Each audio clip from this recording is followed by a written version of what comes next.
দেখে মনে হবে সবাই যেন রেসিং প্রতিযোগিতায় ব্যস্ত। চালকেরা প্রতিনিয়ত তাড়া করছেন একে অপরকে। সড়ক ও মহাসড়ক বেঁধে নির্ধারিত গতিসীমার তোয়াক্কা করছে না কেউ। অনেক ক্ষেত্রেই এর অনিবার্য পরিণতি দুর্ঘটনা।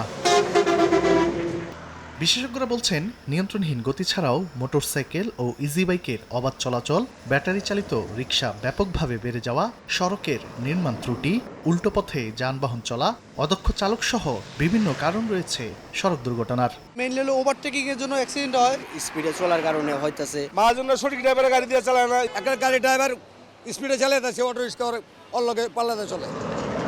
তবে সড়ক দুর্ঘটনা সম্পর্কে যানবাহন চালকদের মধ্যে রয়েছে মিশ্র প্রতিক্রিয়া। এক কোম্পানি যদি দুইটা গাড়ি থাকে তে কার আগে কে পারাপারি করে স্পিডে চালায়। এক রোডে বিভিন্ন গতির গাড়ি চলে। প্রাইভেট যারা আছে ওরা হাইওয়েতে উঠলে, এক্সপ্রেসওয়েতে উঠলে ওরা রেস খেলে। মোটরসাইকেল আমার গাড়ির স্পিড 80, ওকে কিনে টানতে আছে 60, কিন্তু ওরে হরেন দিলে আরো মাঝে চাপে। বর্তমানে নসিমন, করিমন, বটবডি এগুলো বাচ্চাদের গাড়ি পড়ে জায়গা। ব্যাপক পরিমাণ অটো চলে, কেউ কিছু বলার মতো নাই। যেই বলবেন সেই নেতা। সবাই যেন রেসিং প্রতিযোগিতায় নেমেছে। চালকদের বেপরোয়া গতি আর প্রতিযোগিতার চাপ সারা দেশের মহাসড়কগুলোতে প্রতিদিনই মৃত্যুর ফাঁদে পরিণত হয়েছে।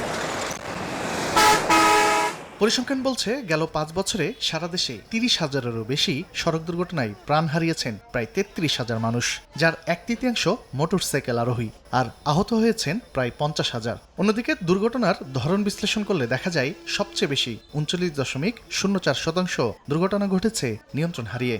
আবার যেখানে আঞ্চলিক সড়কের দুর্ঘটনার সংখ্যা 37.05%, মহাসড়কে তা 35.25%। জবাবদিহিতার ঘাটতি আছে। এই বিশেষজ্ঞ বলছেন, দায়ীদের উপযুক্ত শাস্তি না হওয়া সড়ক দুর্ঘটনার প্রতিরোধে ব্যর্থতার অন্যতম প্রধান কারণ। সড়ক দুর্ঘটনার পরে যিনি দায়ী, যে ব্যক্তি বা যে প্রতিষ্ঠান, তাদের কোনো শাস্তি হয় না। দায়সারাভাবে তারা চাকরি করে।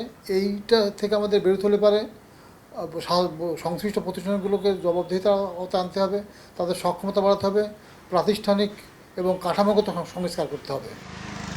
এই বিশেষজ্ঞ আরও মনে করেন, দায়ীদের উপযুক্ত শাস্তি না হওয়ায় গড়ে উঠেছে আইনের প্রতি বুড়ো আঙ্গুল দেখানোর সংস্কৃতি। তানভীর হাসান মেঘ, সময় সংবাদ, ঢাকা।